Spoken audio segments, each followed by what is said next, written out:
অবৈধভাবে কোনো বিদেশিকেই বাংলাদেশে থাকতে দেয়া হবে না, এ ব্যাপারে সিদ্ধান্ত নিয়েছে স্বরাষ্ট্র মন্ত্রণালয়। সকালে সচিবালয় আইন শৃঙ্খলা সংক্রান্ত কমিটির বৈঠক শেষে এ কথা জানান স্বরাষ্ট্র উপদেষ্টা জাহাঙ্গীর আলম চৌধুরী। এ সময় তিনি ভারতের মিডিয়ার অপপ্রচারের বিরুদ্ধে সত্য প্রচার করতে দেশের গণমাধ্যমের প্রতি আহ্বান জানান।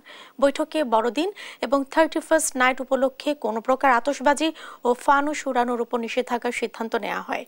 তিনি আরও জানান, সীমান্তে আইন শৃঙ্খলা বাহিনী যথেষ্ট সতর্ক অবস্থানে রয়েছে, কোনো প্রকার অনুপ্রবেশ বরদাস্ত করা হবে না বলেও জানান তিনি।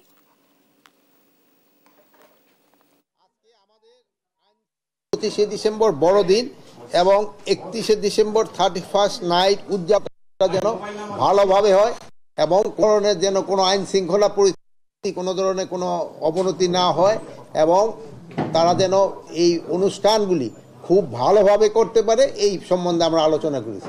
31st নাইট আমরা বলি, ওই সময় আমাদের অনেক সময় কিছু আমাদের ইয়াং জেনারেশনের ভিতরে একটু উচ্ছৃঙ্খলতা দেখা দেয়, এইগুলিও আপনারা একটু নিষেধ করতে পারেন। অনেক দেশেরই আছে, আমি কোনো দেশের নাম মেনশন করতে চাচ্ছি না, বাট কোনো দেশেরই আমরা এই অবৈধ নাগরিককে বাংলাদেশে থাকতে দিব না।